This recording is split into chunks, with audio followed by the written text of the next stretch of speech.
Rightio everyone, before this video starts, I just want to say, since I'm going to be hitting 17 soon, I may not be able to record as much since I'm going to have to start looking for a job and all. God. It really does go quickly. Yeah, I will still try to record when and if whenever possible, because you guys mean the world to me. Also, when I said sensible questions for the Q&A, some person immediately decided not to listen and said, "Are you into skinny emos?" I don't care if that was a joke. I removed the comment because it was not sensible. If you guys cannot say anything sensible, don't say it. Anyway, last night I was watching. So you know, there's the Mr. Incredible Becoming Uncanny. There was somebody made like the what was his name? It was like it's the black and white face that just does like a grin. But only it was kind of him becoming that guy becoming uncanny for the type of monster you meet. And basically, well, I saw this basically. Do affinity water Suck my dick.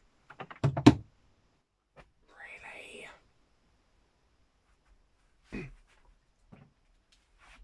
Somewhere out in the Northwood's darkness, a creature walks upright, and the best advice you may ever get is don't go out at night. Whilst these words appear to have been born out of a harmless April Fool's joke, for the residents of Michigan's heartland, they stir a deeply rooted apprehension, the fear of a mythical beast.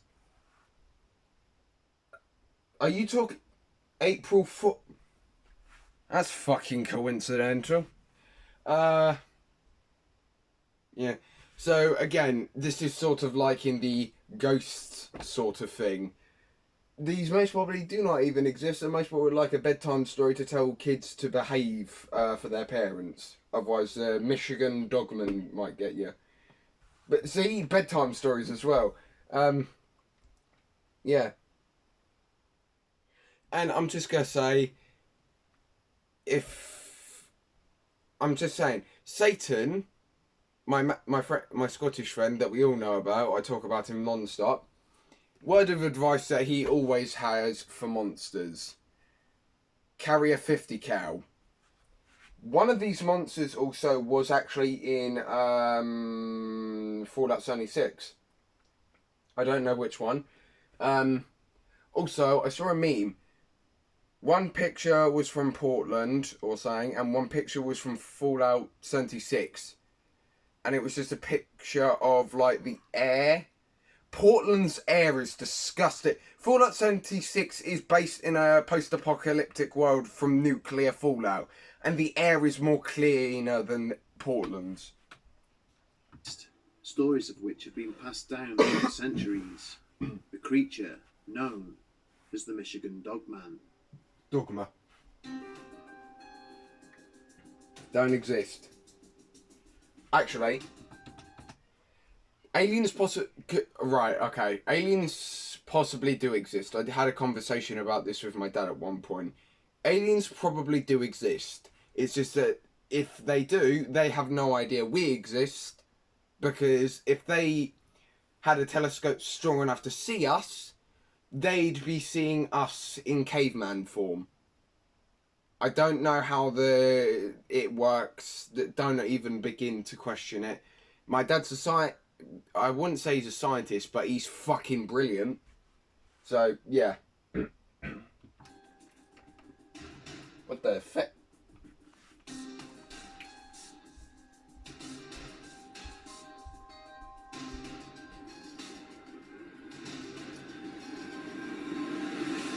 That's a fucking intro, I'll give him that.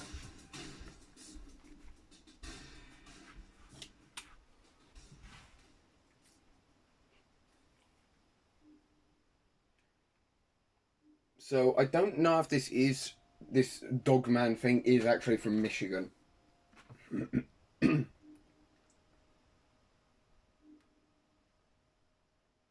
On the 1st of April 1987, Oh God. WTCM radio personality Jack O'Malley and his production director Steve Cook were finally ready to hit play on a small project which the pair had been working on as an April Fool's prank. Cook had drafted a poem that chronicled the quasi-factual tales of a half-man, half-dog creature, a beast that prowled Michigan's dark forests, Okay, so it is from striking Michigan. like clockwork every 7 years, which was again due to make its expected appearance. Cook had initially attempted to put his poem to some accompanying music, before finally opting to convert it into a proper song, with the intention of ginning up some harmless fear in the community. But neither man could have imagined what would transpire following the broadcast of their composition, which they titled The Legend.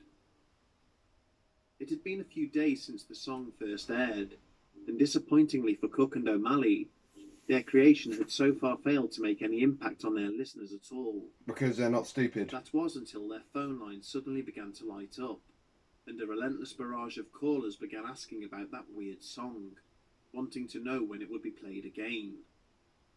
The pair took a call from an elderly man who had allegedly seen something strikingly close to what Cook's poem described in his youth, and was disturbed by the similarities. Oh my God. Within only a month, the legend... Right. So, if this person is most probably looked on the internet about the Michigan Dogman and how it was created, this old person who said that he saw something strikingly similar, he was most probably a kid and he most probably fucking saw like a wolf, like... how could I think about this? He most probably saw a wolf,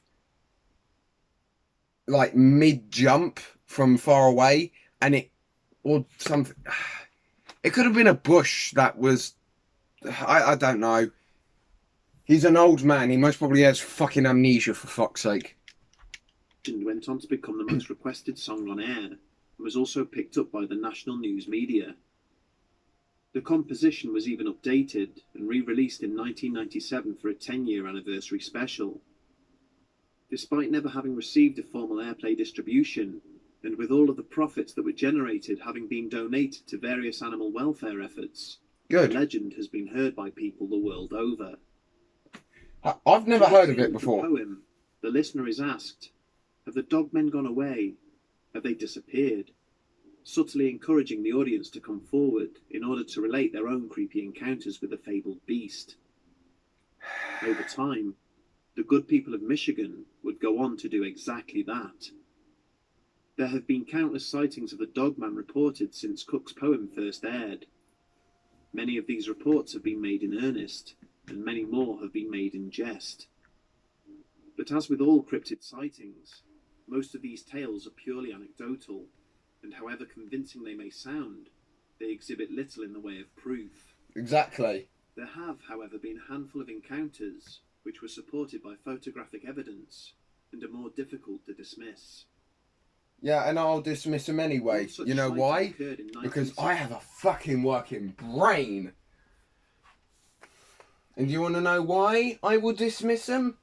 Because if there was such things as monsters, aliens, or ghosts on our planet, do you want to know what would happen? Our world will be a lot more prepared. We will be going like, right, these things exist. What do? We kill them. So, and if you're all going to go to the government conspiracy saying the government are hiding it from... Shut the fuck up. No. The government are not hiding anything. Well, they are hiding... Okay, the governments do hide things, but that's for our safety, I believe.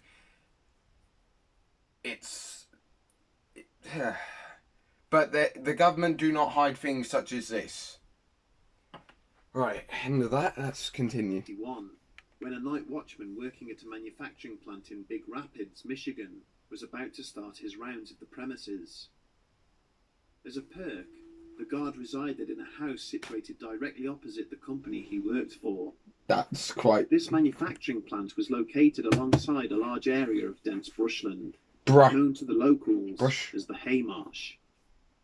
The encounter was related by his son, many years after it took place, who remembered his father warning him many times not to play outside after dark.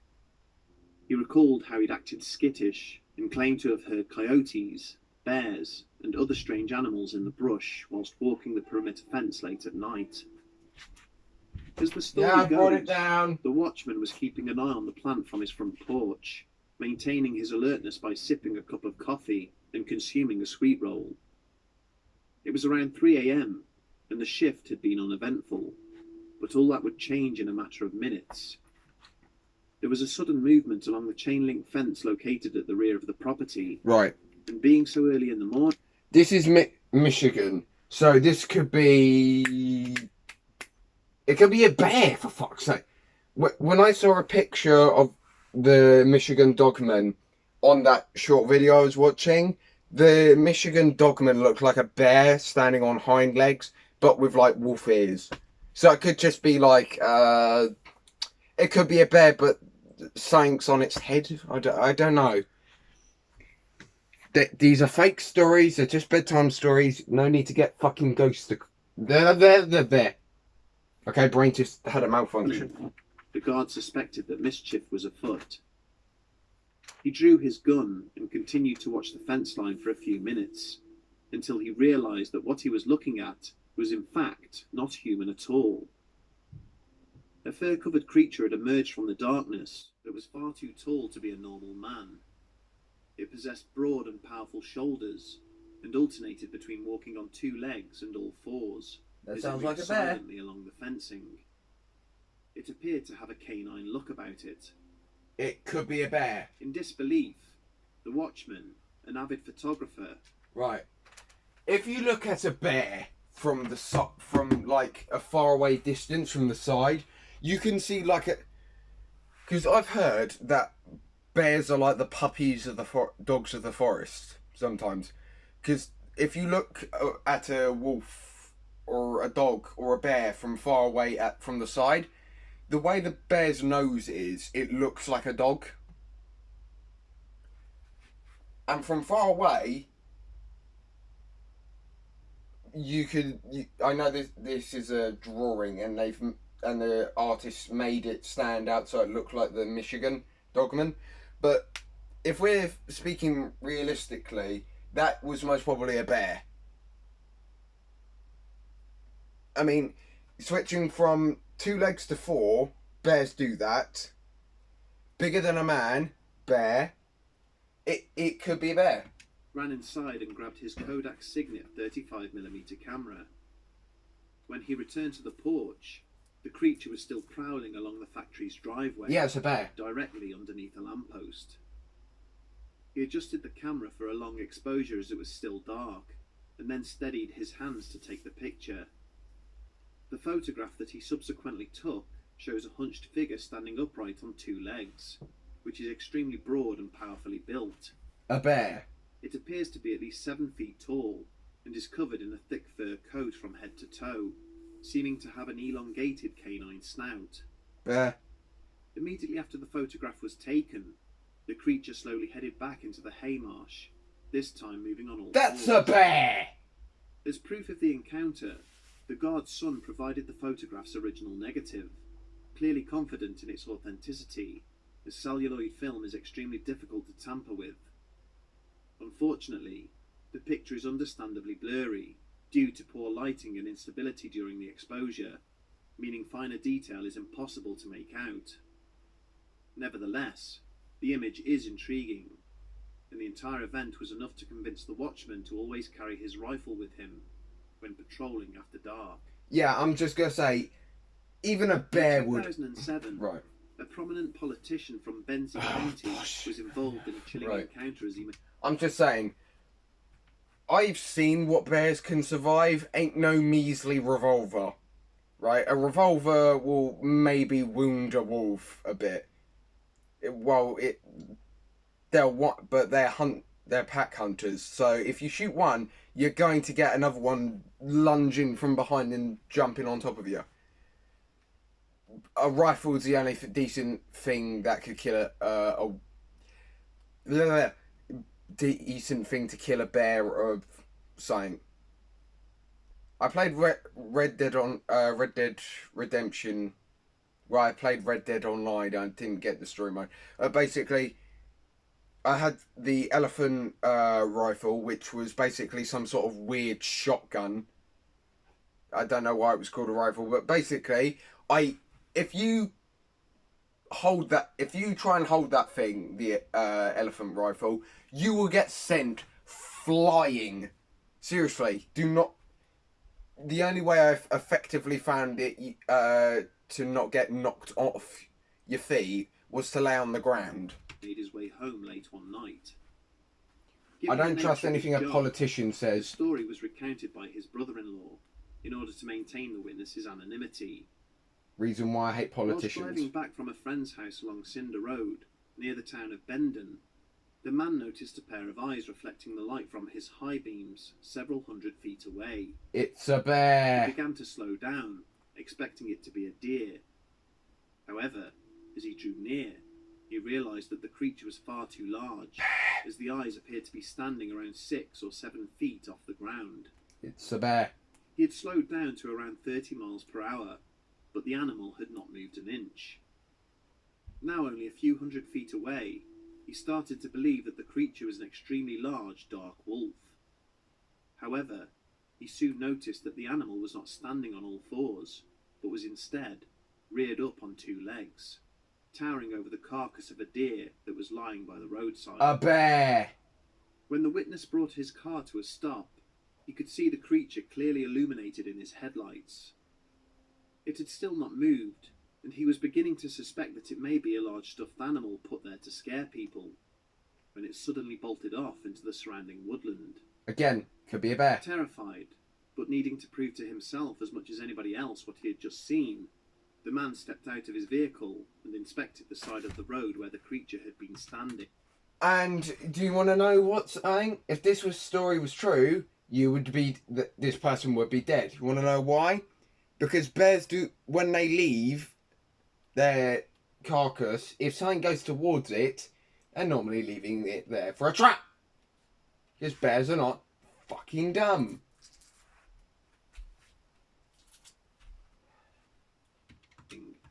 I don't know. This By is the light of his torch, he noticed a paw print in the soft mud and took a photo with his digital camera. with his phone's The camera. print is an extremely large, dog-like impression, which is nearly 8 inches across, It is double a the size of an average wolf print, and pressed much deeper into the mud, indicating the animal must have possessed a considerable weight. or The witness placed a or how about this? Instead of it being it's a wolf footprint, but the wolves were there before the bear. And the bear, I don't know why the footprint, I don't know, shotgun shell inside the impression for scale, showing just how large it truly was. That's a bear This lone footprint, print no, was not wait. much evidence in itself, Yeah, that's a bear but the footprint. politician was understandably unwilling to go further into. Why do you have a shotgun on you? I'm concerned now. Why does that politician have a shotgun? Why do you have a shotgun? The woods after seeing Or a the creature shotgun shell, head for in the that same matter. direction. When asked if the animal he saw might have been a bear, he vehemently disagreed. Because he's American. Being an avid hunter himself, he was well aware of what Yeah, well, you're a moron then. Because that was a bear, mate. Fucking hell. I swear, people just dismiss facts whenever they see something scary. Being an avid hunter himself. Yeah, well, if you don't know what a bear looks like in the dark, and what its footprints look like in the dark, you're hopeless, and you're not a hunter. Fucking hell. bears look like at close range. Obviously you don't. Bray Road is a quiet stretch of country highway situated outside the rural township. Wait, of Bray Eltham. Road? Beast of Bray Road. Ha! Something tells me these two are the same. Wisconsin. Whilst not part of the Dogman's traditional Michigan heritage, Wisconsin borders the Great Lakes state to the west and is in relatively close proximity. Bray Road would become somewhat notorious during the late 1980s and early 90s after a rash of sightings of a werewolf-like creature by passing motorists. So persistent were these stories that a local reporter named Linda Godfrey was assigned to investigate the matter. Whilst initially sceptical, she would go on to write a book on the subject, titled The Beast of Bray Road, Tailing Wisconsin's Werewolf. During one such encounter in late 2016, a young couple were sharing a cigarette on their porch, which was located adjacent to 300 acres of vacant land. It was not unusual for wild animals to cross this open ground near their home, but on this evening, they caught sight of a large shape, moving steadily through the grass towards them, approximately 30 feet away. This animal was flat to the ground, only rising to about 1.5 feet off the terrain, but they estimated it was between 7 and 10 feet long. Estimated, meaning not creature realised correct. it had been spotted, it turned and silently headed away from them. Estimated means guess. Guess means not factual. Not factual means not actual correct. Fucking hell. And what else does a bear do when it's been spotted? Normally they piss off when they find out that the element of surprise is gone. Or something, I don't know. Or it could have been, don't fuck it. This is what I hate about stories. Because it could just be fucking fake, and you could try to explain how it's fake, but it wouldn't make sense. Because people just make up in. When it reached the cover of a nearby tree, it suddenly reared up to its full height, revealing a muscular frame covered in light brown fur, before running off into the darkness on 2 feet. Bear. The panicked couple ran inside to fetch a relative, who used a powerful flashlight to illuminate the brush in search of the creature, but it was nowhere to be seen. Because it ran off, you speds. Whereas the Bendon and Bray Road monsters were described by the witnesses as being extremely animalistic, hunched over dispatched deer carcasses, or stalking their prey through the brush, there are many different reports of these creatures behaving far more like humans than dogs. One such encounter, which went on to reach great notoriety in the fringe community, is that of Katie Zahn and 2 other girls, who allegedly witnessed multiple dogmen near the Avon Bottoms Nature Reserve, mean to turn. also in Wisconsin. Yes, you Sorry. did. It's bloody According boiling. to Zahn, she and her 2 friends were relaxing. Mum, in a have you ever field in heard of the summer Michigan 2004, dogman? when they heard the loud snapping Yeah, of good. branches in the trees It lining was an the April stream Fool's nearby. joke that apparently gained traction After trying to in ignore mid the sounds for some 1980s or The something. girls eventually decided to go and investigate. And they died. Walking downhill through the tree line towards the creek, Zahn discovered 3 large, dog-like creatures by the water's edge, drinking from the stream with hands cupped together as a human would. She described the animals as being tall and muscular, covered in fur and with canine features. I swear people have forgotten One what of the bears creatures look turned to like. face Zahn and her friends, sending the trio sprinting back to their car, which they jumped into before speeding off. Unfortunately, no visual evidence exists that might support Zahn's account. Ain't that However, a surprise? It has been hailed by the community as being one of the more credible encounters, assisted by the fact that Zahn passed a polygraph test relating to the incident. What? That Polygraph? said, it is worth remembering that polygraphs are not 100% accurate, and it is curious how Zahn was the only one tested, as surely her friend's statements would have been valuable too. Correct. Assuming these encounters are true, They are. there are a number of theories which speculate as to what these entities may be. Mm-hmm. Some commentators believe that they are an ancient or extremely rare species of canid, for example a direwolf. Direwolves were a species of ancient canine, which were roughly 25% larger than the grey wolves which now inhabit the region. And their existence is factual, because they did exist, but unfortunately, due to the human race existing, we kind of hunted them to oblivion. Now they're extinct, Are unfortunately. widely considered to be extinct, yet there have been reports and even videos of extremely large wolves terrorising domesticated dogs. That being said, direwolves are only believed to have grown to lengths of 5 feet and were quadrupedal, so reports of 6 to 7 foot tall bipeds would seem a far cry from their reported stature. They were also believed to resemble large wolves, rather than the hulking half-man, half-canine humanoid forms which are being witnessed. Another prominent theory is that the dogman is simply a misidentification of other existing animals. Yes. Whilst most people report seeing wolf-like creatures, as in the Bendon Road and Haymarsh sightings, several witnesses describe the beast as more bear-like. Yep. Some sightings could potentially be the misidentification of bears which are common in the area. Even the more dog-like reports may be accounted for using this explanation, as drastically underweight bears can be somewhat canine in appearance due to their similar skull shapes. Bears are well within... See, I like this guy.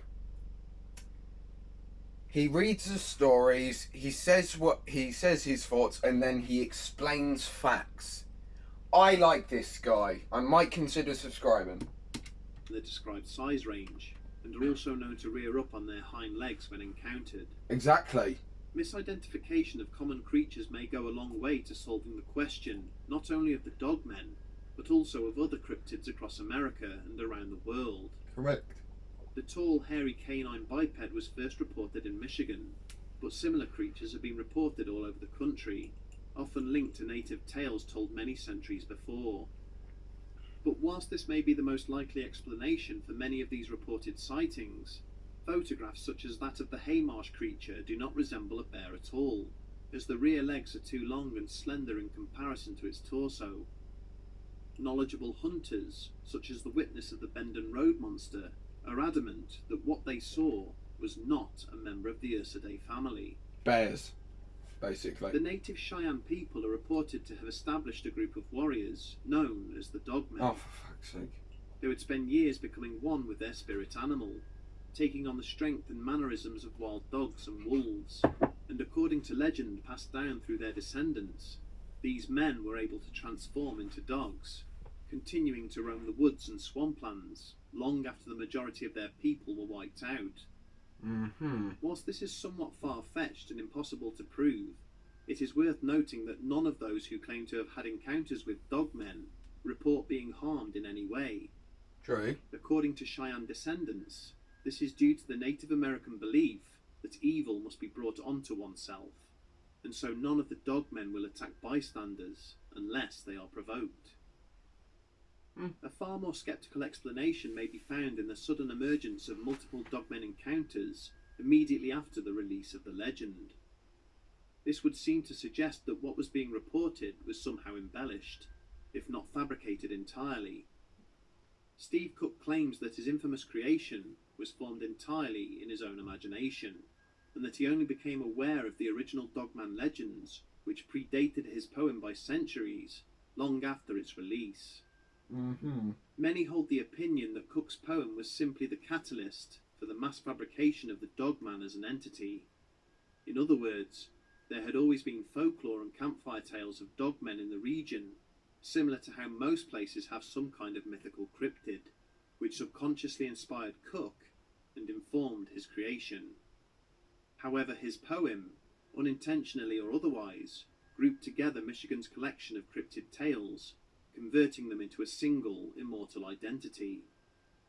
As with all cryptids, definitive evidence and reliable witnesses are exceedingly difficult to come by. Exactly. But thanks to Cook's poem, the Dogman will likely be a scary story to entertain others around campfires for many generations to come. Whether a case of life imitating art or pure fabrication in the wake of the media spotlight, tales of dogmen continue to emerge from the Upper Peninsula of Michigan and its neighbouring states, and large communities are steadfast in their belief that somewhere in the Northwoods darkness a creature walks upright, and the best advice they will ever give is never go out at night. That's just common sense. And also, I'd like an animal to try. I'd like any sort of creature to try and go anywhere near towards me when I'm carrying a 50 caliber turret in my arms. I dare any stupid mortal creature.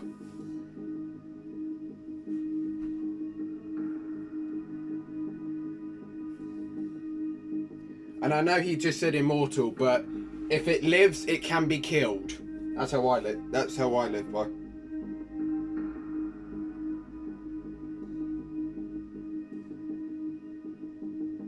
Right, I'm going to skip to the next video because I do not want to get copyright striked.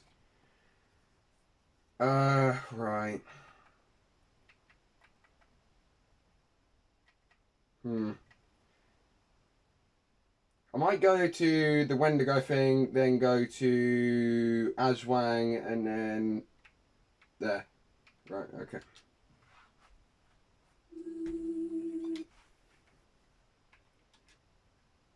Stories about the Wendigo have been told for centuries, echoing fears of humanity's dark...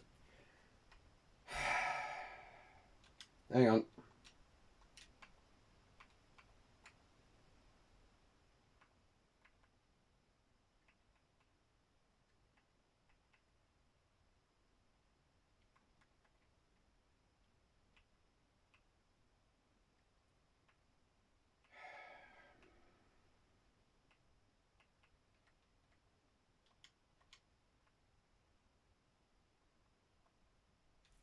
What's the runtime? Half an hour. Yeah, I'll do this one instead, actually. Almost 70 years ago, deep in the hills of Appalachia, several West Virginians were visited and stalked. Yeah, West Virginians. With a horrifying visage, the creature appeared from the mist and forever entered their nightmares. Could it have been just a misremembered trauma? Or was it aliens? Okay, Jesus Christ.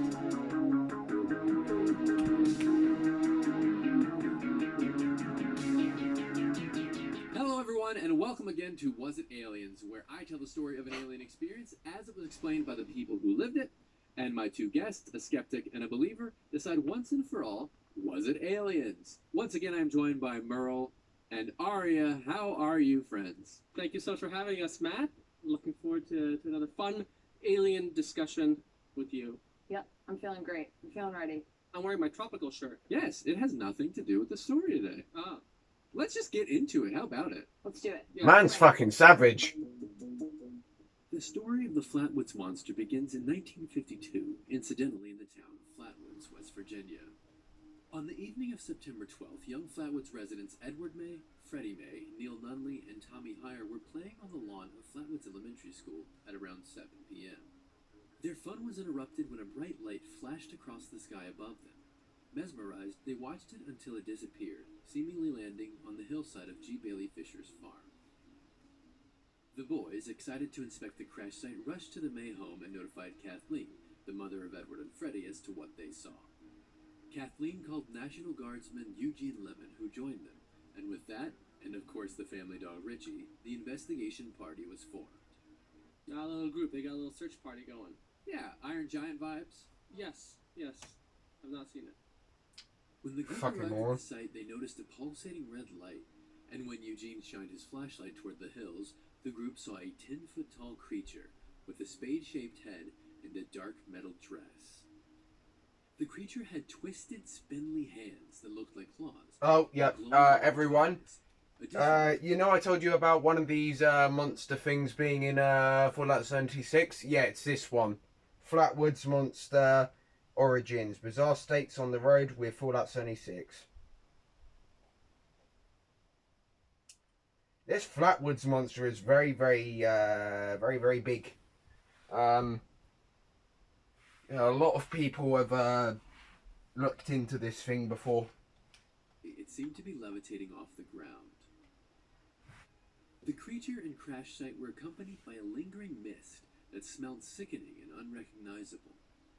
It is said that the group was chased away when the being suddenly hissed and began to float towards them. What the fuck? Kathleen and Eugene reported the incident to the authorities, who searched the area and found nothing. That's quite freaky. And I will say this, I'm gonna give it credit. This is much more unique of an alien depiction than we typically hear. That's very true. in other stories. I mean, I've never heard of an alien that's wearing a metal dress with a spade-shaped head that's levitating. It's You've very never surprising. been to Fallout Shake my 76 head. then? Oh. Well, you must.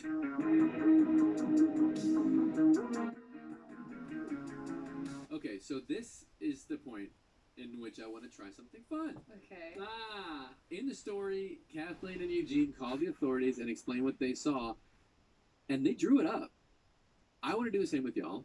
You both have a notepad, and based on their descriptions, I want to see your rendering. Then I'll show you what the universally accepted depiction is. Okay. I like that. I'm excited for that. All right. You ready? Here's the description again. The group saw a 10-foot tall creature with a spade-shaped head and a dark metal dress.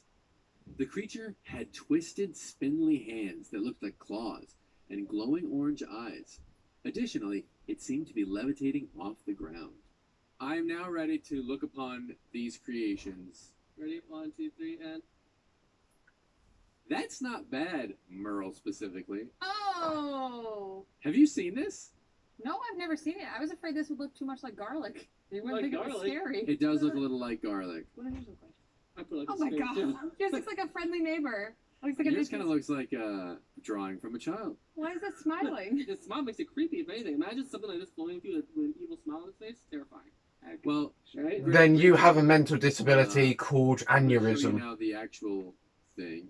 Oh my god. Okay. Wow, yours looks so similar. Mine is spot on. Yours is really similar. Thank you. Flatwoods, The thing with mine is that I thought the head was too small, so I added this extra layer around it, and it actually makes it look perfectly like it. Yeah, some people think the head was just that shape, and some people are like, maybe it was a hood that was spade shaped. But very good. No winner needs to be declared. I think we all know. No, it was Merle. With those depictions in your mind, let's continue with the story. Okay. Once the experience was reported, it appeared what the group had seen might have been spotted by Mrs. Audra Harper in the town of Heaters, about 5 miles north of Flatwoods, only a short time after it was seen by Kathleen, Eugene, and the kids. In Audra's experience, she recounted that while walking with a friend to a nearby store, they took a shortcut through the woods, and half a mile into their trip, she noticed a ball on fire on the hill they were passing. Wait, what? When Harper looked back to see where the fireball had been, it had disappeared. In its place stood a tall and dark silhouette of a figure seemingly in the shape of a man. The two women ran away through rocks and boulders around the hillside to escape the being. On September 13th, only one day after the first reported sighting, another sighting occurred near Strange Creek, about 20 miles south of Flatwoods. George and Edith Snatowski, along with their 18-month-old son, were driving around a rural area between Clay and Braxton County on Route 4. Their car suddenly died, and Mr. Snatowski tried to start it up again with no success. The road was deserted, and it would appear no help would be coming anytime soon. The air began to fill with a sulfurous smell, and their baby began to cry. Shortly after, a strange bright light appeared, and the couple saw a 10-foot tall creature hovering over the front of their car. According to the creature, the couple... Sorry. According to... we reached out to the creature. Whoa! To hear his side of things. According to the couple, the creature dragged its lizard-like hand across the car's hood, and then drifted into the surroundings. Drugs. That's all I can say for that. That couple was on drugs, 100%. Once they could no longer see the creature, the couple's car started up again, and they drove away quickly. While there were many similarities to previous cases, their description did not include a spade-shaped head, but instead described the creature's head as reptilian and bony. In the years since, the creature has come to be known by many names, such as the Phantom of Flatwoods, the Braxton County Monster, and even, affectionately, Braxy. Oh, that's cute. Right? That's adorable. Or Arya's drawing for Braxy. That's Braxy. It's Braxy. And despite only a few sightings, the hysteria the creature instilled has caused the Flatwoods Monster to become something of a legend in West Virginia. But, in the case of the Flatwoods Monster, was it aliens? Once again, not everyone thinks so. So let's get into theories as to what might actually be the case. While many are convinced that the group really did see something that night, Whether or not it was actually a monster or something supernatural has been hotly debated. Some are quick to point out that this sighting takes place only 5 years after the Roswell incident, which had catapulted the idea of UFOs to the forefront of the American imagination. And that possibly, when encountered... Isn't that coincidental? Also, on the speech of coincidental, can I just say, drugs. Why is it that we never presume the people that see these things are not on drugs? Because this is very possible. These people could have been on drugs. Things like streaks in the sky, there was already a popular language to try and explain this phenomena through extraterrestrial activity. Some say they might have just seen airplane beacons that were used to help alert and guide aircraft. Correct. This could make sense considering these were known to be in Flatwoods at the time. It's also worth noting, local newspapers did report a meteor that night, as well as the Maryland Academy of Science, who reported that a meteor passed over Baltimore at about 7 p.m. The meteor had followed a trajectory over Maryland, Pennsylvania, and West Virginia. As for the strange mist, the smell could be attributed to local flora or perhaps hot springs, as West Virginia is known to have an abundance of natural sulfur springs. True. But would local residents not be able to distinguish normal smells from those from outer space? And what about the being itself? Well, get ready for a hoot, because one of the most popular theories is that what they actually saw might have been a large owl in a tree somewhere. I get it. It's true. It is possible. Those who support this theory say that barn owls have anatomy similar to the creature, with a heart-shaped face and surrounded by dark feathers, giving it the appearance of a hood, and large... Okay, I see your point, but I raise you this. Are Americans that fucking stupid? I know Americans are dumb because they banned Kinder Surprise eggs. Now, but I'll explain why they've banned that. Apparently, Americans cannot conceive the fact that they will not put non-food products in food. Because Kinder Surprise eggs have toys inside. Also, on the fact, everyone, do not eat Kinder Surprise eggs. They've been found out with some sort of food poisoning. You can get very sick very quickly. So if a family member is going to get a Kinder Surprise egg, do not fucking tell them not to get them. It was posted all over the fucking place. I can't remember where. But, yeah.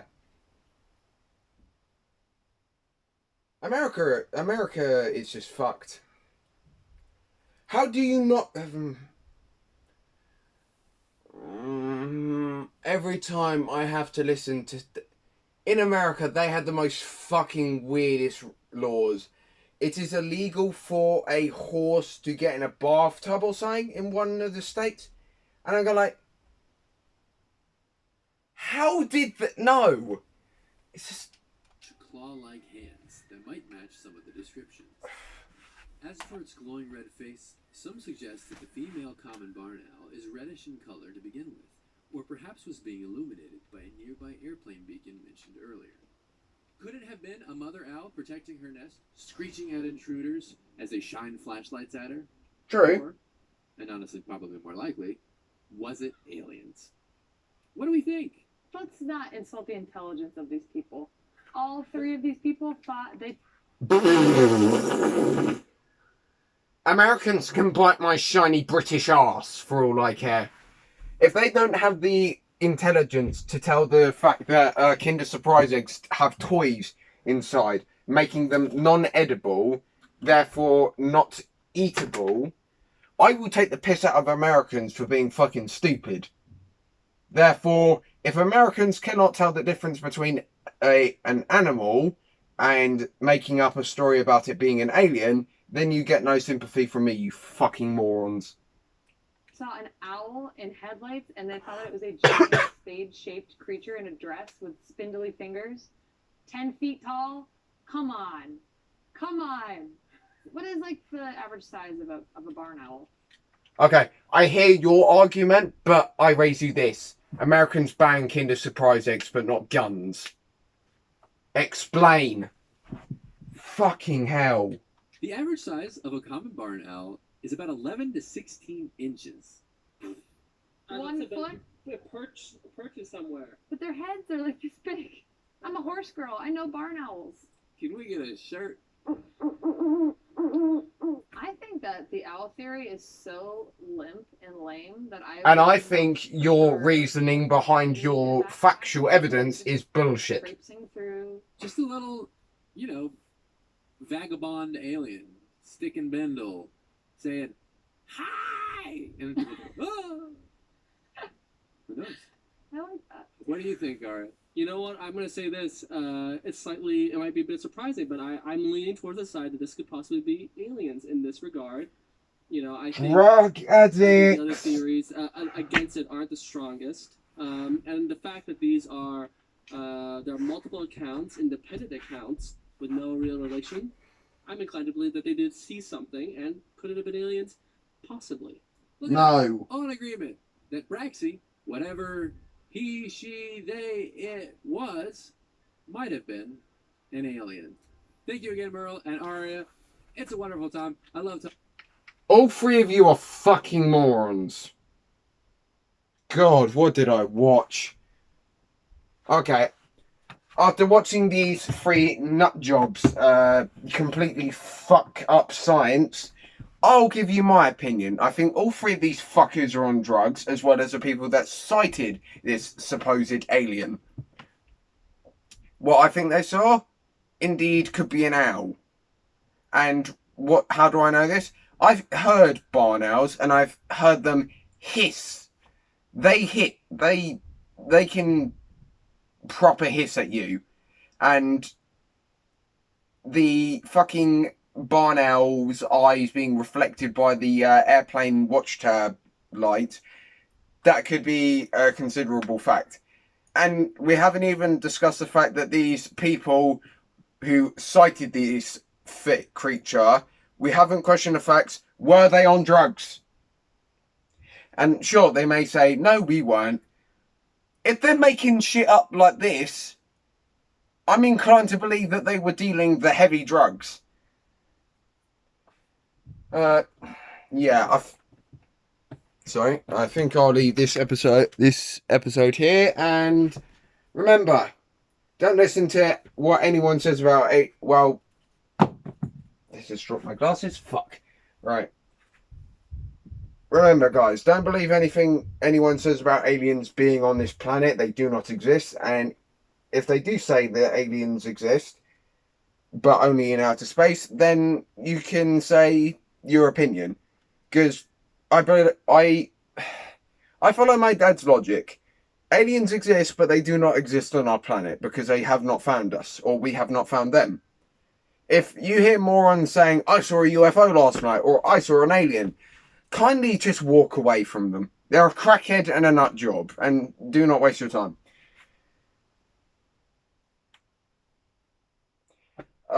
Until then, I'll be questioning whether any Americans deserve my full-on attention, considering the fact that these fuckers don't know that people deal drugs.